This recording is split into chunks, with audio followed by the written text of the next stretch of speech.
சலனம் கொண்ட மனதில் சஞ்சலங்கள் வருவது நிஜமே. சலனம் கொண்ட மனதில் சஞ்சலங்கள் வருவது நிஜமே. வசனம் நிலைத்திருக்கும் மனதில் சந்தோஷம் மலர்வது நிஜமே. வேத வசனம் நிலைத்திருக்கும் மனதில் சந்தோஷம் மலர்வது நிஜமே. சலனம் கொண்ட மனதில்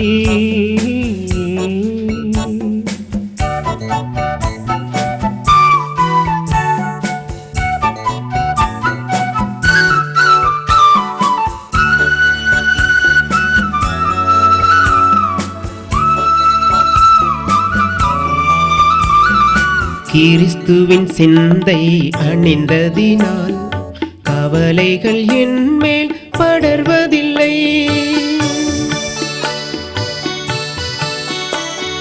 கிறிஸ்துவின் சிந்தை அணிந்ததினால் கவலைகள் என் மேல் படர்வதில்லை. உலக சிந்தையால் தேவ பகைஞராய் மாறினால் வியர்ப்பு ஏதுமில்லை. மயக்கும் உலகிலே மயங்கிடாமலே வலக்கர நிழலில் தங்கிடுவேன். சலனம் கொண்ட மனதில்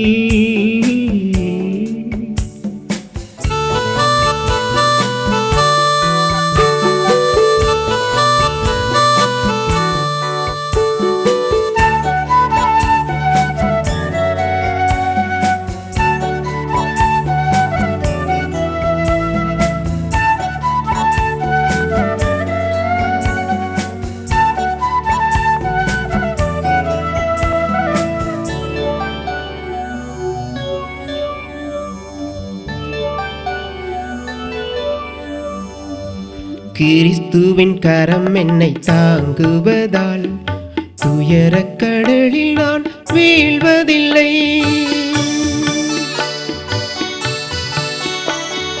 கிறிஸ்துவின் கரம் என்னை தாங்குவதால் துயரக் கடலில் நான் வீழ்வதில்லை. இதய நினைவுகள் அறிந்த ஆண்டவர் என்றும் என்னை கைவிடுவதில்லை. வாழ்வு தாழ்விலும் வாட்டும் வெயிலிலும் ஆண்டவள் நிழலில் மறைவதில்லை. சலனம் கொண்ட மனதில் சஞ்சலங்கள் வருவது நிஜமே. சலனம் கொண்ட மனதில் சஞ்சலங்கள் வருவது நிஜமே. வசனம் நிலைத்திருக்கும் மனதில் சந்தோஷம் மலர்வது நிஜமே. வேத வசனம் நிலைத்திருக்கும் மனதில் சந்தோஷம் மலர்வது நிஜமே. சலனம் கொண்ட மனதில். கிறிஸ்துவுக்குள் அன்பான சகோதர சகோதரிகளே, ஆண்டவராகிய இயேசு கிறிஸ்துவின் நாமத்தினாலே உங்களை வாழ்த்தி கொண்டு மறுபடியும் கிறிஸ்துவுக்குள் புதுவாழ்வு என்ற இந்த நிகழ்ச்சியின் மூலமாய் உங்களை சந்திப்பதிலே நான் கிறிஸ்துவுக்குள் மிகவும் மனமகிழ்ச்சி அடைகிறேன். இன்றைய நாளிலே யோவான் 14ஆம் அதிகாரம் 1ஆம் வசனத்தை வாசித்து அதிலே உள்ள தேவனுடைய ஆண்டவராகிய இயேசு கிறிஸ்துவினுடைய ஆலோசனையை கேட்டு விசுவாசித்து வாழ உங்களுக்கும் அதை சொல்லித்தர எனக்கும் பரிசுத்த ஆவியானவர் உதவி செய்வாராக. உங்கள் இருதயம் கலங்காதிருப்பதாக, தேவனிடத்தில் விசுவாசமாயிருங்கள், என்னிடத்திலும் விசுவாசமாயிருங்கள் என்று ஆண்டவராகிய இயேசு கிறிஸ்து அங்கே தம்முடைய சீசர்களை பார்த்து சொன்னார். இந்த நிகழ்ச்சியை பார்த்து கொண்டிருக்கிற உங்களில் அநேகர் உங்களுடைய இருதயம் கலங்கி இருப்பதையும் உங்களுடைய இருதயம் கலங்கப்பட்டு இருப்பதினால் கவலையினாலும் வேதனையினாலும் துக்கத்தினாலும் நிறைந்தவர்களாய் இந்த நேரத்திலே இந்த நிகழ்ச்சியை பார்த்து கொண்டிருப்பீர்கள் என்பதனால் கர்த்தர் தம்முடைய வசனத்தின் மூலமாய் இருதயத்திலே கலங்குண்டு வேதனையோடு இருக்கிற உங்களை பார்த்து இவ்விதமாக சொல்லுகிறார். உங்கள் இருதயம் கலங்காதிருப்பதாக. தேவனிடத்தில் விசுவாசமாயிருங்கள், அதே நேரம் என்னிடத்திலும் விசுவாசமாயிருங்கள். காரணம், யோவான் அங்கே 17ஆம் அதிகாரம் அங்கே 3ஆம் வசனம் இவ்விதமாக சொல்லுகிறது, ஒன்றான மெய்தேவனாகிய அவரையும் அவர் அனுப்பினவராகிய இயேசு கிறிஸ்துவையும் விசுவாசிப்பதே நித்திய ஜீவன். ஆகவேதான் நீங்கள் பிதாவினிடத்திலும் விசுவாசமாயிருங்கள், என்னிடத்திலும் விசுவாசமாயிருங்கள் என்று ஆண்டவராகிய இயேசு கிறிஸ்து இங்கே சொல்லுகிறதை பார்க்கிறோம். எதற்காக? உங்கள் இருதயம் கலங்காதிருப்பதாக. ஆகவே இருதயத்திலே நொறுங்குண்ட இருதயத்தோடும், கலக்கமுள்ள இருதயத்தோடும், கவலை நிறைந்த இருதயத்தோடும், சமாதானமற்ற மகிழ்ச்சியற்ற இருதயத்தோடும் இந்த நிகழ்ச்சியை பார்த்து கொண்டிருக்கிற உங்களை பார்த்து உங்களுடைய இரட்சகரும் உங்களுடைய மீட்பருமாகிய ஆண்டவராகிய இயேசு கிறிஸ்து தம்முடைய வசனத்தின் மூலமாய் உங்களோடு பேசுகிறார், உங்களை தேற்றுகிறார், உங்களை திடப்படுத்துகிறார். ஆகவே உங்கள் இருதயம் கலங்காதிருப்பதாக. தேவனிடத்தில் விசுவாசமாயிருங்கள், என்னிடத்திலும் விசுவாசமாய் இருங்கள் என்று கலங்கி போயிருக்கிற உங்களை பார்த்து கர்த்தர் சொல்லுகிறார். அதே நேரம் ஆண்டவராகிய இயேசு கிறிஸ்துவை அறிந்த பிள்ளைகள் கூட இன்று கலக்கமுற்று கவலையோடு, வேதனையோடு, துயரத்தோடு, இருதயம் நொறுங்குண்டவர்களாக இருக்கிறதையும் கர்த்தர் அறிவார்.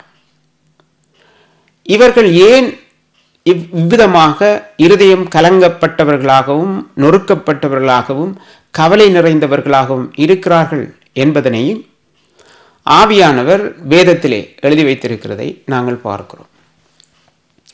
மார்க்கு 7ஆம் அதிகாரம் 6ஆம் வசனத்திலே இந்த கலக்கத்திற்கும் கவலைகளுக்கும் இதயம் நொறுங்குண்டு போவதற்கும் துக்கமடைவதற்கும் மகிழ்ச்சி இல்லாமல் இருப்பதற்கும் காரணத்தை இங்கே சொல்லுகிறதை பார்க்கிறோம்.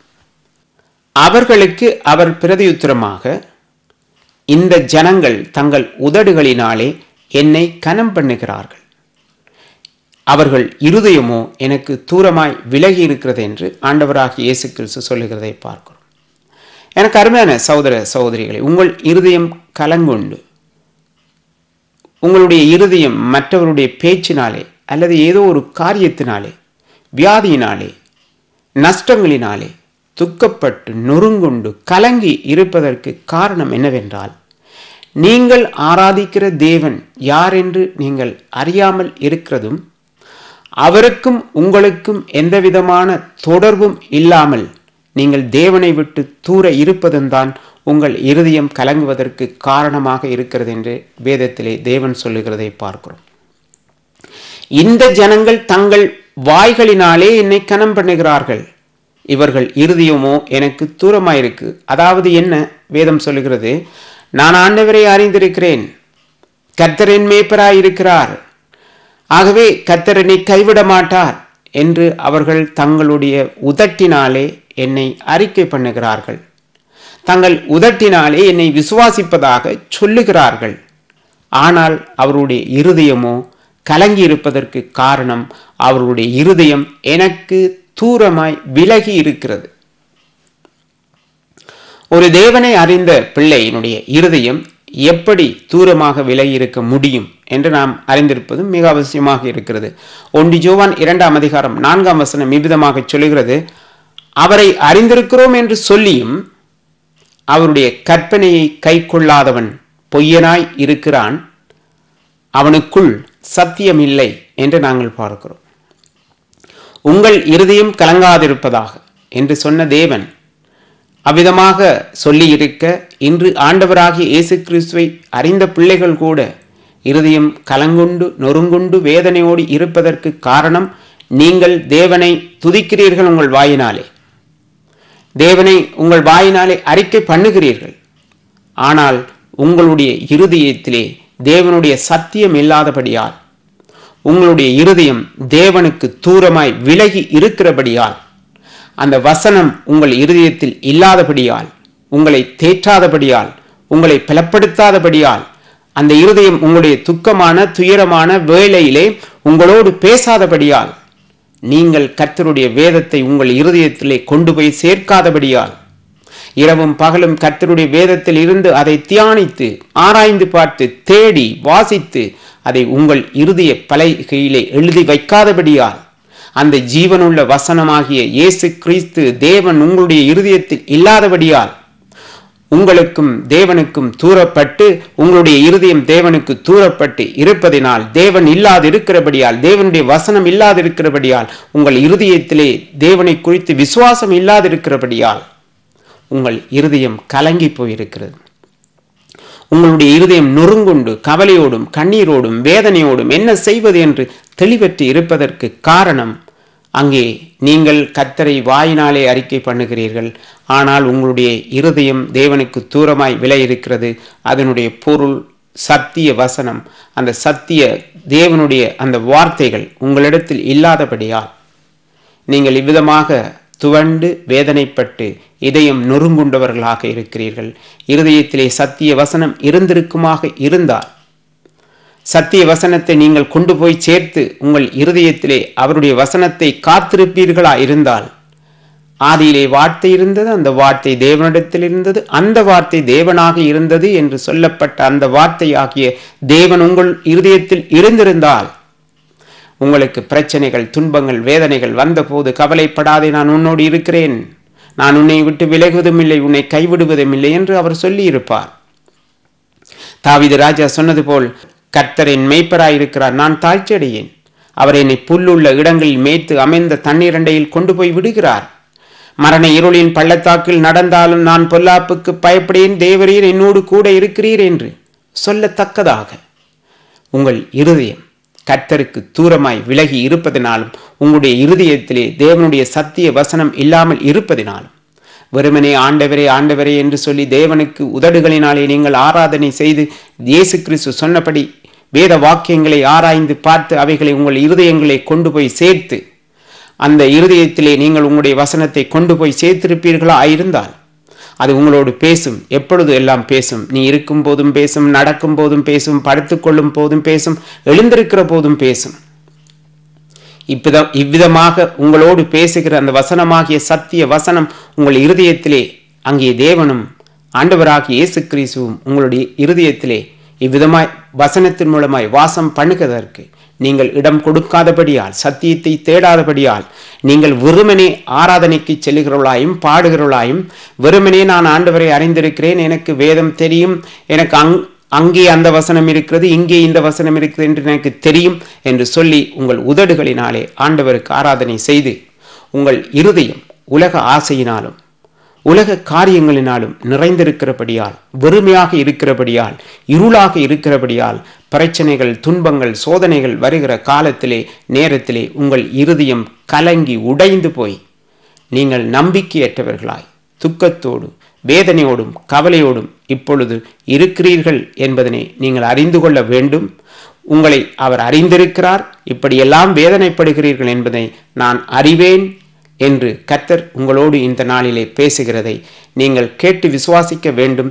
விசுவாசித்து மறுபடியும் உங்கள் இருதயம் கலங்காமல் அவரிடத்தில் வர வேண்டும் என்பதே இந்த நாளிலே உங்களோடு பேசுகிற அங்கே சத்திய ஆவியாகிய தேவனுடைய விருப்பமாக இருக்கிறது. எனக்கு அருமையான சகோதர சகோதரிகளே, ஆண்டவராகிய இயேசு கிறிஸ்து என்ன சொல்லுகிறார்? இந்த ஜனங்கள் தங்களுடைய உதடுகளினாலே என்னை கனம் பண்ணுகிறார்கள், அவருடைய உள்ளமோ அல்லது இருதயமோ எனக்கு தூரமாய் விலை இருக்கிறது என்று சொல்லுகிறதை பார்க்கிறோம். ஆகவே நாம் இன்றைக்கு ஆண்டவராகிய இயேசு கிறிஸ்துவை அறிந்திருக்கிறோம், அவர் எங்கள் தேவன், அவர் எங்களை கைவிட மாட்டார் என்று வாயினாலே அறிக்கை செய்கிறோம். ஆனால் இருதயத்திலே விசுவாசிக்காதபடியால் தான் இருதயம் இன்று கலக்கமுற்று அங்கே வேதனையோடும் கவலையோடும் அங்கே இருப்பதை நாங்கள் காணக்கூடியதாக இருக்கிறது. சங்கீதம் 91வது அதிகாரத்தை இப்படிப்பட்ட கிறிஸ்தவர்கள் அடிக்கடி சொல்லுவார்கள். என்ன சொல்லப்படுகிறது? அங்கே சங்கீதம் 91:5 இரவில் உண்டாகும் பயங்கரத்திற்கும் பகலில் பறக்கும் அம்புக்கும் இருளிலே நடமாடும் கொள்ளை நோய்க்கும் மத்தியானத்தை பாழாக்கும் சங்காரத்திற்கும் பயப்படாதிருப்பாய் என்று கர்த்தர் சொல்லி இருக்க, நீங்கள் பயப்படுகிறீர்கள், கலங்குகிறீர்கள், வேதனைப்படுகிறீர்கள். உங்கள் இருதயம் கலங்குண்டு இருப்பதற்கு காரணம் அந்த வசனத்தை உங்கள் இருதயத்திலே வைத்து விசுவாசியாது இருக்கிறபடியால். நீதிமொழிகள் 4ஆம் அதிகாரம் 4ஆம் வசனம் இவ்விதமாக சொல்லுகிறது, அவர் எனக்கு போதித்து சொன்னது, உன் இருதயம் என் வார்த்தைகளை காத்து கொள்ள கடவது, என் கட்டளைகளை கைக்கொள், அப்பொழுது பிழைப்பாய் என்று நாங்கள் பார்க்கிறோம். தேவனுடைய வசனத்தை எங்களுடைய இருதயத்திலே காத்து கொள்ளாத போது, அந்த ஜீவனுள்ள தேவன் வார்த்தையின் மூலமாய் எங்களுடைய இருதயத்துக்குள் இல்லாதிருக்கிற போது, அவருடைய கட்டளைகளை நாங்கள் கை கொள்ளாமல் இருக்கிற போது எங்கள் இருதயம் வெறுமையாக இருந்து கலங்குகிறது என்பதனை இந்த நேரத்தில் இந்த நிகழ்ச்சியை பார்த்து கொண்டிருக்கிற ஒவ்வொரு பிள்ளைகளும், தேவனை அறிந்தவர்களாய் இருந்தாலும் தேவனை அறியாதவர்களாய் இருந்தாலும், இந்த நாளிலே நீங்கள் இயேசு கிறிஸ்துவிடத்திலே வந்து உதட்டினால் மாத்திரம் அவருக்கு ஆராதனை செய்து ஜெபங்கள் பண்ணி பாடல்களை பாடிவிட்டு ஆராதனைக்கு சென்றுவிட்டு என் கடமை முடிந்தது, இதுதான் கிறிஸ்தவ வாழ்வு என்று இல்லாதபடிக்கு வேத வாக்கியங்களை ஆராய்ந்து பார்த்து அதிலே தேவன் என்ன சொல்லுகிறார் என்பதனை அங்கே ஆராய்ந்து பார்த்து அறிந்து கொண்டு அவற்றை உங்கள் இருதயத்திலே கொண்டு போய் சேர்த்து அதன்படி வாழ்வீர்களா இருந்தால், ஆண்டவர் தன்னுடைய வேதத்தை சொல்லுகிறார், அது உங்களுக்கு துன்பமான துயரமான அங்கே சோதனையான நேரத்திலே நீங்கள் அங்கே வேதனைப்படுகிற போது, அது படுக்கிற போதும் உன்னோடு பேசும். பயப்படாதே, நான் உன்னோடு கூட இருக்கிறேன், உலகத்தில் இருக்கிற இந்த பிரச்சனைகளை விட நான் பெரியவர் என்று உன்னோடு படுக்கிற போதும் பேசும். நீ படுத்து எழும்பி உட்கார்ந்திருக்கிற போதும் அதை குறித்து ஒருவேளை திரும்ப நீ கவலைப்படுகிற போது, பயப்படாதே, நான் உன்னோடு இருக்கிறேன், உன்னை பாதுகாப்பேன் என்று அந்த வசனம் உன்னோடு பேசும். ஒருவேளை நீ காரில் செல்லுகிற போது அந்த காரியத்தை குறித்து நீ இருதயத்திலே கலங்குற போதும் அந்த வசனம், தேவனுடைய வசனம், ஆறுதலான வசனம், உன்னை விடுதலையாக்குற வசனம் உன் இருதயத்தில் இருக்குமா இருந்தால் அது உன்னோடு பேசும். ஆகவே உன்னோடு பேசி உன் இருதயத்தை பாதுகாக்கிற, உன் இருதயத்திற்கு அங்கே சந்தோஷத்தையும் பலத்தையும் தைரியத்தையும் தருகிற தேவனுடைய வசனத்தை நீ உன் இருதயத்தில் காத்துக்குள், அவருடைய கட்டளைகளின்படி நட, அப்பொழுது பிழைப்பாய் என்று அங்கே நீதிமொழிகளிலே தேவன் சொல்லியிருக்கிறதை பார்க்கிறோம். ஏசாயா 51 அதிகாரம் 7 வசனத்திலே அன்று இஸ்ரவேல் மக்களை பார்த்து வேதம் இவ்விதமாக சொல்லுகிறது, நீதியை அறிந்தவர்களே, என் வேதத்தை இருதயத்தில் பதித்திருக்கிற என் ஜனங்களே, எனக்கு செவி கொடுங்கள். மனுஷரின் நிந்தனைக்கு பயப்படாமலும் அவர்கள் தூசணங்களால் கலங்காமலும் இருங்கள் என்று அன்று இஸ்ரவேல் மக்கள் புறஜாதிகளுக்கு பயந்து, அங்கே புறஜாதிகள் தங்களை மேல் யுத்தம் வருகிற போது பயந்து, விதமாய் மனுஷருக்கு பயந்து இருந்தபோது ஆண்டவர் அவர்களை பார்த்து சொன்னார், நீதியை அறிந்தவர்களே, என்னை அறிந்தவர்களே, ஜீவனுள்ள தேவனை அறிந்தவர்களே, என் வேதத்தை இருதயத்தில் பதித்திருக்கிற ஜனங்களே, எனக்கு செவி கொடுங்கள். உங்கள் இருதயம் கலங்காதிருப்பதாக தேவனிடத்திலும் விசுவாசமாயிருங்கள், என்னிடத்திலும் விசுவாசமாயிருங்கள். அப்பொழுது மனுஷர் நிந்தனைக்கு பயப்படாமலும், மனுஷர் உங்களுக்கு ஏதாவது செய்து விடுவார்களோ என்று சொல்லி சிலர் நீங்கள் கலங்கி கொண்டிருக்கலாம். ஆகவே மனுஷருக்கு பயப்படாமலும் அவர்களுடைய தூசண வார்த்தைகளுக்கும் உங்கள் மேல் சொல்லுகிற பொய்யான கடுமையான வார்த்தைகளுக்கும் குறித்து கவலைப்படாதிருங்கள். நானே உங்களுக்கு ஆறுதல் செய்கிறவர். வருத்தப்பட்டு பாரம் சுமக்கிறவர்களே, நீங்கள் எல்லோரும் என்னிடத்தில் வாருங்கள், நான் உங்களுக்கு இளைப்பாறுதல் தருவேன் என்று சொல்லுகிறவர், உங்களுக்கு ஆறுதல் செய்கிறவர் நானே. சாக போகிற மனுஷனுக்கும் புல்லுக்கு ஒப்பாக இருக்கிற மனுபுத்திரனுக்கு பயந்து இவ்விதமாக உங்களோடு பேசுகிற உங்களை சிருஷ்டித்த கர்த்தருடைய வசனத்தை தூர எறிந்துவிட்டு மனுஷருக்கு பயப்படுகிறதற்கும் உன்னை உண்டாக்கின கர்த்தரை மறக்கிறதற்கும் நீ யார்? ஏன் மறக்கிறாய்? நீ ஏன் மறக்கிறாய்? நீ யார்? நீ உன்னை குறித்து வேதம் சொல்லுகிறது, நீதியை அறிந்தவர்களே, என் வேதத்தை உங்கள் இருதயங்களில் பதித்திருக்கிற என் ஜனங்களே, நீ என்னுடைய பிள்ளை. ஆகவே நீ ஏன் பயப்படுகிறாய்? நீ யார்? நீ என்னுடைய பிள்ளை. ஆகவே உன் இருதயம் எதை குறித்தும் கலங்க வேண்டாம், பயப்பட வேண்டாம், ஐயப்பட வேண்டாம், துக்கத்தோடு சோர்ந்திருக்க வேண்டாம். நீ எழும்பி பிரகாசி, நான் உன்னோடு கூட இருக்கிறேன், என்னிடத்தில் விசுவாசமாய் இருக்கிற ஒருவனையும் நான் புறம்பே தள்ளுவதில்லை என்று இத்தனை திரளான சாட்சியான வார்த்தைகளின் மூலமாய் கர்த்தர் எங்களோடு பேசியிருக்க உங்களுடைய இருதயம் கலங்குவதற்கு ஒரே ஒரு காரணம், நீங்கள் யார் என்று அறியாமல் தேவனிடத்திலே விசுவாசம் இல்லாமல் இருப்பதுதான் காரணம் என்பதை நீங்கள் அறிந்து கொள்ள வேண்டும். நீங்கள் உங்கள் இருதயத்திலே கலக்கம் இல்லாமல் வாழ்வதற்கு நீங்கள் யார், நீங்கள் எப்படிப்பட்டவர், உங்களோடு யாரெல்லாம் இருக்கிறார்கள் என்பதனை அறிந்து கொள்வீர்களானால் நீங்கள் தேவனிடத்திலும் இயேசுவிடத்திலும் விசுவாசம் வைத்து உங்கள் இருதயத்திலே கர்த்தருடைய வசனத்தை வைத்து அவரை பாடி மகிழ்ச்சியாக இருப்பீர்கள் என்பதனை நீங்கள் அறிந்து கொள்ள வேண்டும். எபேசியர் 1 அதிகாரம் 13 வசனம் இவ்விதமாக சொல்லுகிறது, நீங்கள் உங்கள் ரட்சிப்பின் சுவிசேஷ சத்தியத்தை கேட்டு விசுவாசிகள் ஆனபோது வாக்குத்தத்தம் பண்ணப்பட்ட பரிசுத்த ஆவியினால் அவருக்கு முத்திரை போடப்பட்டீர்கள். ஆகவே நீங்கள் ஆண்டவராகிய இயேசு கிறிஸ்துவை ஏற்றுக்கொண்ட போது அவருக்குள் வாக்குத்தத்தம் பண்ணப்பட்ட பரிசுத்த ஆவியினாலே முத்திரை போடப்பட்டிருக்கிறீர்கள். அதனுடைய பொருள் பரிசுத்த ஆவியானவர் உங்களுக்குள் இருக்கிறார். ஆண்டவராகிய இயேசு கிறிஸ்து சொன்னார், பரிசுத்த ஆவியானவர் வரும்போது நீங்கள் பலனடைவீர்கள். அந்த ஆவியானவர் உங்களோடு கூட இருக்கிறார் என்பதனை நீங்கள் விசுவாசிக்க வேண்டும். ஏனென்றால் தேவன் நமக்கு பயமுள்ள ஆவியை தராமல் அன்பும் பெலனும் தெளிந்த புத்தியை தந்திருக்கிறார் என்று நாங்கள் வேதத்திலே பார்க்கிறோம். ஆகவே தேவன் உங்களுக்கு பயமுள்ள ஆவியை தரவில்லை, பலமுள்ள ஆவியை தந்திருக்கிறார். ஆகவே உங்கள் இருதயம் கலங்காதிருப்பதாக என்பதனை நீங்கள் அறிந்து கொள்ள வேண்டும். உங்களில் சிலர் உங்களுக்குள் பரிசுத்த ஆவியானவர் இருக்கிறார், அந்த பெலன் இருக்கிறது, நான் கலங்க வேண்டிய அவசியம் இல்லை, ஆவியானவர் என்னை வழிநடத்துவார் என்று உங்களுக்குள் இருக்கிற ஆவியானவரை குறித்து அறியாதிருக்கிறீர்கள். 1 கொரிந்தியர் 3:16 இவ்விதமாக சொல்கிறது, நீங்கள் தேவனுடைய ஆலயமாய் இருக்கிறீர்கள் என்றும் தேவனுடைய ஆவி உங்களில் வாசமாய் இருக்கிறார் என்றும் அறியாதிருக்கிறீர்களா? உங்கள் இருதயம் கலங்கி இருப்பதற்கு காரணம் என்னவென்றால், முதலாவது தேவனுடைய வசனத்தை நீங்கள் உங்கள் இருதயத்தில் கொண்டு வந்து சேர்க்கவில்லை. அதனால் நீங்கள் கிறிஸ்துவுக்கு தூரமாய் இருக்கிறீர்கள். அப்படி தூரமாய் இருக்கிறபடியால், உங்களுடைய இருதயம் உணர்வில்லாது இருக்கிறபடியால் உங்களுக்குள் இருக்கிற பரிசுத்த ஆவியானவரை அறியாமல் இருக்கிறீர்கள். அந்த பரிசுத்த ஆவியானவர் உங்களுக்கு பலத்தை தருவார். ஆகவே உங்களுடைய இருதயம் கலங்க வேண்டிய அவசியமில்லை. யோவான் 14:23 அங்கே இயேசு கிறிஸ்து இவ்விதமாக சொல்லுகிறதை பார்க்கிறோம். இயேசு அவனுக்கு பிரதியுத்தரமாக, ஒருவன் என்னில் அன்பாயிருந்தால் அவன் என் வசனத்தை கைக்கொள்ளுவான். அவனில் என் பிதா அன்பாக இருப்பார். நாங்கள் அவனிடத்தில் வந்து அவனோடு வாசம் பண்ணுவோம் என்றார் ஆண்டவராகிய இயேசு கிறிஸ்து. ஆண்டவராகிய இயேசு கிறிஸ்துவை விசுவாசித்த என் பிள்ளைகளே, இருதயம் கலங்குண்டு வேதனையாக இருக்கிற என் அன்பு சகோதர சகோதரிகளே, உங்களுக்குள் வேத வசனம் இல்லாதபடியால் நீங்கள் யார் என்று அறியாதிருக்கிறீர்கள். ஆகவே நீங்கள் மனுஷருக்கும் பயப்படுகிறீர்கள், அல்லது உங்களுடைய சூழ்நிலை, உங்களுடைய பிரச்சனையின் காரணமாய் பயப்பட்டு கலங்கி போய் இருக்கிறீர்கள். நீங்கள் உங்கள் ரட்சிப்பின் சுவிசேஷமாகிய சத்திய வசனத்தை கேட்டு விசுவாசிகள் ஆனபோது வாக்குத்தத்தம் பண்ணப்பட்ட பரிசுத்த ஆவியினாலே முத்திரிக்கப்பட்டிருக்கிறீர்கள். அப்படியானால் பரிசுத்த ஆவியானவர் உங்களுக்குள் இருக்கிறார்.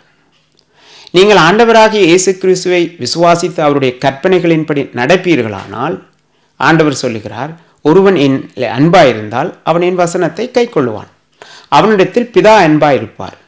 நாங்கள் அவனிடத்தில் வந்து அவனோடு வாசம் பண்ணுவோம் என்றார். ஏற்கனவே நாங்கள் மீட்கப்பட்ட நாளுக்கு பரிசுத்த ஆவியானவரை நாம் பெற்றிருக்கிறோம். தேவனுடைய வசனத்திற்கு கீழ்ப்படுகிற போது பிதாவும் இயேசு கிறிஸ்துவும் எங்களுக்குள் வந்து வாசம் பண்ணுவதாக சொல்லியிருக்கிறார். அப்படியானால் பிதா, குமாரன், பரிசுத்த ஆவியானவர் எங்களுக்குள் இருக்கிற போது, எங்களுடைய இருதயத்திலே இருக்கிற போது, எங்களோடு வாசம் பண்ணுகிற போது எங்களால் எப்படி கலங்க முடியும்? இப்படி நாங்கள் சத்தியத்தை அறியாமல் எங்களுக்குள்ளே சத்திய ஆவியானவர் இருக்கிறார். ஆகவே அந்த சத்திய ஆவியானவருடைய சத்தத்திற்கு கீழ்ப்படிந்து சகல சத்தியத்துக்குள்ளும் நான் வழிநடந்தால் என்னில் பிதா அன்பாயிருப்பார். இயேசு கிறிஸ்துவும் பிதாவும் வந்து எங்களோடு வாசம் பண்ணுகிற போது பிதா, குமாரன், பரிசுத்த ஆவி ஆகிய 3 அங்கே திரியேக தெய்வமும் எங்களுக்குள்ளே வாசம் பண்ணுகிறார். ஆகவே இப்படிப்பட்ட சர்வ வல்லமையுள்ள தேவனை, எங்களுக்குள் வாழ்கின்ற தேவனை நாங்கள் அறியாமல், அவரை விசுவாசிக்காமல் இருந்து எங்களுக்குள்ளே பரிசுத்த ஆவியானவர் இருக்கிறார், என்னை பலப்படுத்துகிறார், என்னை சகல சத்தியத்துக்குள்ளும் வழிநடத்துவார், என்னை அவர் தேற்றுவார், ஆற்றுவார் என்று சொல்லி நீங்கள் விசுவாசியாமல் உணர்வற்றவர்களாய் உதடுகளினை மாத்திரம் நீங்கள் ஆண்டவரை ஆராதனை செய்து ஞாயிற்றுக்கிழமை ஆராதனைக்கு சென்று பாடுகிறவர்களாய் மாத்திரம் இருந்து தேவனுடைய வார்த்தையை உங்கள் இருதயத்திலே கொண்டு போய் சேர்த்து அவரோடு வாழாமல் நீங்கள் தூரப்பட்டு இருக்கிறபடியால், நீங்கள் ஆராதிக்கிற தேவன் யார் என்று நீங்கள் அறியாமல் விசுவாசியாமல் இருக்கிறபடியால், உங்களுக்குள்ளே ஆவியானவரும் தேவனும் இயேசு கிறிஸ்துவும் வாசம் பண்ணுகிறார் என்று அறியாதிருக்கிறபடியால் நீங்கள் அங்கே இருதயம் கலங்குண்டு சோர்ந்து போய் அங்கே விசுவாசத்தை விட்டு வழி விலகி போகிற அளவுக்கு வேதனையோடு இருக்கிறீர்கள் என்பதனை நீங்கள் அறிந்து கொள்ள வேண்டும். ஆகவே எனக்கு அருமையான சகோதர சகோதரிகளே, உங்கள் இருதயம் கலங்காதிருப்பதாக. தேவனிடத்திலே விசுவாசமாயிருங்கள், இயேசு கிறிஸ்துவினிடத்திலும் விசுவாசமாயிருங்கள். கர்த்தருடைய புத்தகத்தை ஆராய்ந்து பார்த்து கர்த்தருடைய சத்தியத்தை அறிந்து அந்த சத்தியத்தை உங்கள் இருதயத்திலே கொண்டு போய் சேர்த்து அவரோடு வாழ்வீர்களானால், அவருக்கு கிட்டே வருவீர்களானால், அப்பொழுது கர்த்தர் உங்களோடு இருப்பார். அந்த கர்த்தர் தன்னுடைய வசனத்தின் மூலமாய் உங்கள் இருதயத்தை தேற்றுவார், ஆற்றுவார். அப்பொழுது நீங்கள் கலக்கமடைய வேண்டிய, பயமடைய வேண்டிய, கவலைப்பட வேண்டிய, துக்கப்பட வேண்டிய எந்த காரியமும் உங்களை அணுகாதபடிக்கு கர்த்தர் காத்துக்கொள்வார். இதைத்தான் ஆண்டவராகிய இயேசு கிறிஸ்து யோவான் 14:1 சொன்னார், உங்கள் இருதயம் கலங்காதிருப்பதாக. தேவனிடத்திலும் விசுவாசமாயிருங்கள், என்னிடத்திலும் விசுவாசமாயிருங்கள். நான் அல்பாவும் ஒமேகாவும் ஆனவர், ஆதியும் அந்தமும் எனக்கு இல்லை. ஆகவே உங்கள் இருதயம் கலங்காதிருப்பதாக என்னிடத்திலும் பிதாவினிடத்திலும் விசுவாசமாயிருங்கள் என்று சொன்ன அந்த வசனத்தின்படி நீங்கள் அவர்களிடத்தில் விசுவாசமாயிருந்து அவருடைய வார்த்தையை உங்கள் இருதயத்தை காத்துக்கொள்வீர்கள். ஆனால் அவர் உங்களை பார்த்து சொல்லுவார், நீதியை அறிந்தவர்களே, என் வேதத்தை உங்கள் இருதயத்தில் பதித்திருக்கிற என் ஜனங்களே என்று உங்களை பார்த்து சொல்லுவார். ஆகவே சத்தியத்தையும் அறிவீர்கள், சத்தியம் உங்களை விடுதலையாக்கும். எனக்கு அருமையான சகோதர சகோதரிகளே, கலக்கம் வேண்டாம், பயம் வேண்டாம், நடுக்கம் வேண்டாம், எதிர்காலத்தை குறித்து கவலை வேண்டாம். இதை குறித்து உங்கள் இருதயம் கலங்கவும் வேண்டாம். ஏனென்றால் இவற்றை பார்க்கிலும் உங்களோடு இருக்கிற ஆவியானவர், உங்களோடு பேசுகிற கர்த்தருடைய வார்த்தை பலனுள்ளது. ஆகவே உங்கள் இருதயம் கலங்காமல் பிதாவினிடத்திலும் தேவனிடத்திலும் இயேசுவினிடத்திலும் விசுவாசமாயிருங்கள். விசுவாசத்தினாலே நீதிமான் பிழைப்பார். ஆமென். ஜெபம் செய்வோம். அன்பும் இரக்கமும் நிறைந்த நல்ல ஆண்டவரே, இந்த நல்ல நேரத்திற்காக உமக்கு நன்றி செலுத்துகிறேன். உங்கள் இருதயம் கலங்காதிருப்பதாக. தேவனிடத்திலே விசுவாசமாயிருங்கள், என்னிடத்திலும் விசுவாசமாயிருங்கள் என்று சொன்னீர்கள். ஆகவே அப்படிப்பட்ட அந்த ஜீவனுள்ள தேவனுடைய வார்த்தையாகிய உங்களுடைய வசனத்தை உங்களுடைய இருதயத்திலே நீங்கள் காத்துக்கொள்ள வேண்டும் என்ற உங்களுடைய கட்டளைகளின்படி இன்று முதல் இரவும் பகலும் கர்த்தருடைய வேதத்தை தியானமாக இருந்து அதை வாசித்து, அதை நேசித்து, அதை இருதயத்திலே கொண்டு போய் வைத்து அந்த வசனத்திற்கு கீழ்ப்படிந்து வாழ்கிற போது பிதாவாகிய நீங்கள் அவனிடத்தில் அன்பாயிருந்து பிதாவும் ஆண்டவராகிய இயேசு கிறிஸ்துவும் அவர்களிடத்தில் வந்து வாசம் பண்ணி அவருடைய இருதயத்தை பலப்படுத்தி திடப்படுத்தி மகிழ்ச்சினாலும் சந்தோஷத்தினாலும் நிரப்பி அவர்களுடைய இருதயம் கலங்காதிருக்க கர்த்தாவே பிள்ளைகளுக்கு உதவி செய்வீராக. இதுவே தங்களுடைய இருதயத்தின் கலக்கத்தை போக்க வழி என்பதனை பிள்ளைகள் புரிந்து கொண்டு சத்தியத்தை அறிந்து சத்தியத்தின்படி வாழ்ந்து உங்களோடு மகிழ்ந்திருக்க, உங்களிடத்தில் விசுவாசமாயிருக்க பிள்ளைகளுக்கு உதவி செய்வீராக. துதிக்கான மகிமையெல்லாம் உங்கள் ஒருவருக்கே செலுத்தி உங்களுடைய குமாரனும் எங்கள் இரட்சகருமாகிய இயேசு கிறிஸ்துவின் நாமத்தினாலே பிள்ளைகளை ஆசீர்வதித்து நன்றி செலுத்தி ஜெபிக்கிறேன் ஜீவனுள்ள எங்கள் நல்ல பிதாவே. ஆமேன்.